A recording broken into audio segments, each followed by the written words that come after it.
ಒಂದು ಮೊನ್ನೆಯ ಚರ್ಚೆನಲ್ಲೂ ಮತ್ತು ಇವತ್ತಿನ ಕ್ಲಾರಿಫಿಕೇಶನ್ ಅಲ್ಲೂ ನನ್ನ ವಿನಂತಿ ಆಯ್ತು, ನನ್ಗೆ ಬಿಟ್ಟು ಬಿಡಿ. ನಮ್ಮ ಹೈಕಮಾಂಡ್ ಮೇಲೆ ಗೂಬೆ ಕುಣಿಸಿದ್ದಾರೆ. ಆಯ್ತು, ಮತ್ತೆ ಚರ್ಚೆ ಮಾಡ್ತಾ ಇದ್ದಾರೆ. ವಾಪಸ್ ತಗೊಳ್ಳಿ. ಆಯ್ತು, ಓಕೆ.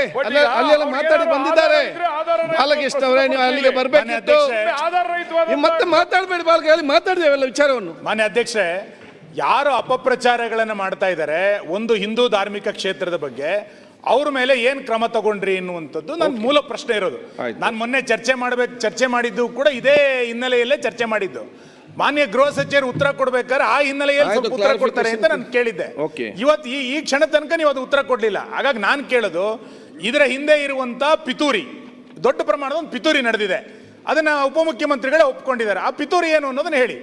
ಎರಡನೇದು, ಇಷ್ಟು ದೊಡ್ಡ ಪ್ರಮಾಣದಲ್ಲಿ ಅಪಪ್ರಚಾರಗಳನ್ನ ಧಾರ್ಮಿಕ ಕ್ಷೇತ್ರದ ಬಗ್ಗೆ ಮಾಡಿದಾಗ ಅವ್ರ ಮೇಲೆ ಒಂದೇ ಒಂದು FIR ಹಾಕಿಲ್ಲ ಅಂತಂದ್ರೆ ಯಾವಾಗ ಈ ಆಕ್ಷನ್ ಯಾವಾಗಿಂದ ಶುರು ಮಾಡ್ತೀರಿ? ನೀವು SITಗೆ ಕಾಲಮಿತಿ ಇಲ್ಲ ಅಂತ ಒಂದ್ ಕಡೆ ಹೇಳ್ತೀರಿ, ಇನ್ನೊಂದು ಕಡೆ ಈ ರೀತಿ ಅಪಪ್ರಚಾರ ಮಾಡ್ತಾರ ಮೇಲೆ ಏನೇ ಆಕ್ಷನ್ ತಗೊಳ್ಳಿಲ್ಲ ಅಂತಂದ್ರೆ ನಾವು ಸರ್ಕಾರದ ಬಗ್ಗೆ ಏನ್ ಅನ್ಕೊಳ್ಬೇಕು? ಆ ಹಿನ್ನೆಲೆಯಲ್ಲಿ ಸ್ವಲ್ಪ ಉತ್ತರ ಕೊಡಿ ಅಂತ ನನ್ನ ವಾದ ಇರೋದು. ಓಕೆ, ಶಿವಲಿಂಗೌಡ್ರೆ, ಕ್ಲಾರಿಫಿಕೇಶನ್. ಈಗ ಧರ್ಮಸ್ಥಳದಲ್ಲಿ ನಡೆದಂಥ ಘಟನೆಯ ಬಗ್ಗೆ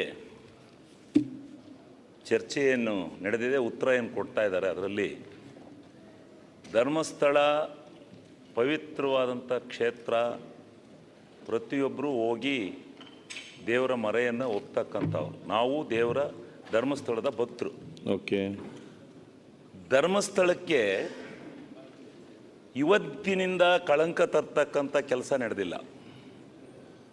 ಸುಮಾರು ವರ್ಷಗಳಿಂದ, ಸುಮಾರು 13 ಅದು ಯಾಕೆ ಏನು ಅನ್ನೋದು ಚರ್ಚೆ ಆಗಬೇಕಾಗಿದೆ.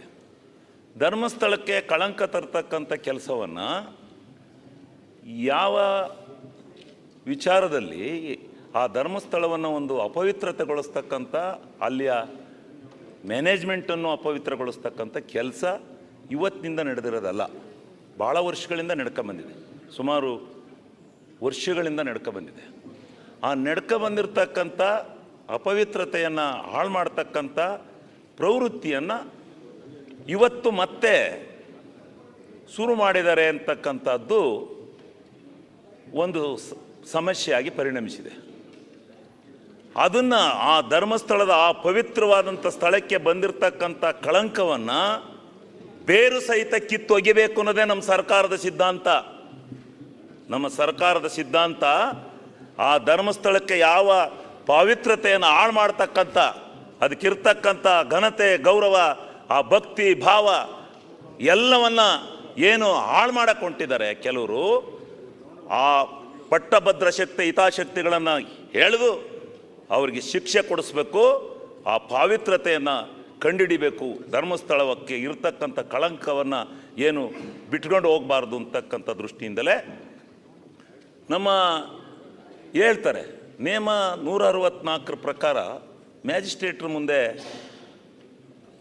ಹೇಳಿಕೆ ಆದಮೇಲೆ, ಅವರು ತನಿಖೆ ಮಾಡಿ ಅಂತ ಹೇಳಿದ ಮೇಲೆ, ನಾವೇನು ಇದು ಏನು ಮಾಡ್ತಾರೆ ತನಿಖೆ ಅಂತಿದ್ದೋ, ಗುಂಡೂರಾಯರದು ಬಂತು, ದಿನೇಶ್ ಗುಂಡೂರಾವ್ರದ್ದು ಹೇಳಿಕೆ ಬಂತು. ಆದರೆ ಒಂದು ಹಂತದಲ್ಲಿ ಇಲ್ಲ, ಈ ಧರ್ಮಸ್ಥಳಕ್ಕೆ ತಗಲಿರ್ತಕ್ಕಂಥ ಪವಿತ್ರತೆಯನ್ನು ಉಳಿಸ್ಬೇಕು, ಇದನ್ನು ಅಪಚಾರನ ತೆಗೆದುಹಾಕಬೇಕು, ಪವಿತ್ರತೆ ಉಳಿಸ್ಬೇಕು ಅಂತೇಳಿ SITನ ರಚನೆ ಮಾಡಿರ್ತಕ್ಕಂಥದ್ದು ನಿಜವಾಗಲೂ ಇಡೀ ಕರ್ನಾಟಕದ ಜನ ಒಪ್ಕೊಂಡಿದೆ. ಹೌದು, ಇದು ಯಾವುದೇ ಕಾರಣದಿಂದ ಇದು ಆಗಬೇಕು, ಇದಾಗಲೇಬೇಕು ಅಂತಕ್ಕಂಥ ದೃಷ್ಟಿ.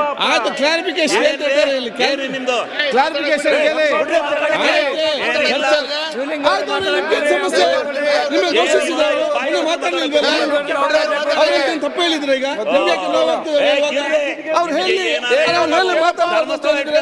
ನೀವು ಮೊನ್ನೆಲ್ಲ ಚರ್ಚೆ ಮಾಡಿದ್ರೆ ಕ್ಲಾರಿಫಿಕೇಶನ್ ಕೇಳ್ತಾರೆ. ಅವ್ರು ಮಾತ್ರ ತಪ್ಪಿದ್ರೆ ಮಾತಾಡಕ್ ಬಿಡ್ರಿ ಅವ್ರಿಗೆ.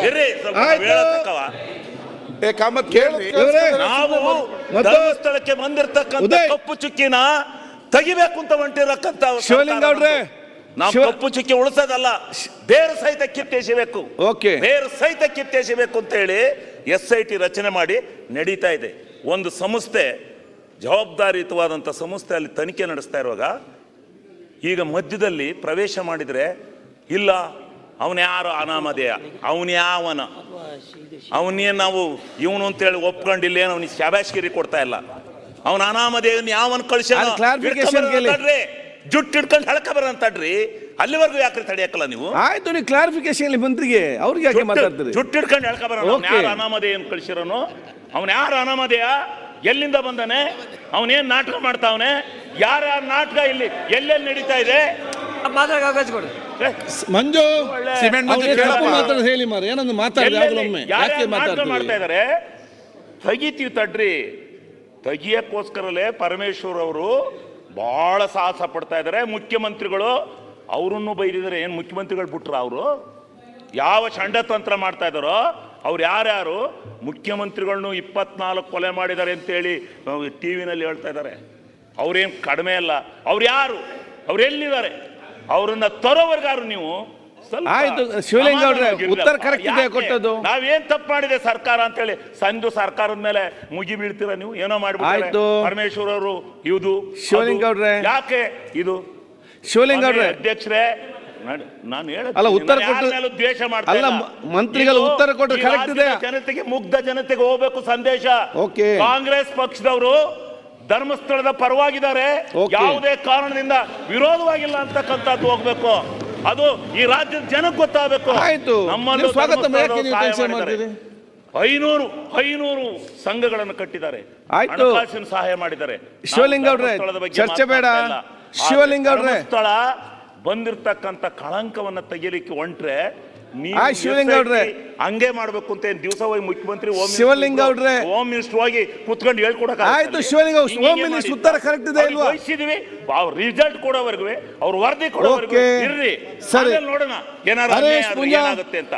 ಆದ್ರಿಂದ ದಯಮಾಡಿ ಅಧ್ಯಕ್ಷರೇ, ಯಾಕೆ ಅವಸರ ಮಾಡ್ತೀರಿ ಅಧ್ಯಕ್ಷರೇ? ಈ ರಾಜ್ಯ ಜನಕ್ಕೆ ಬೇಕಾಗಿದೆ ಮೆಸೇಜು.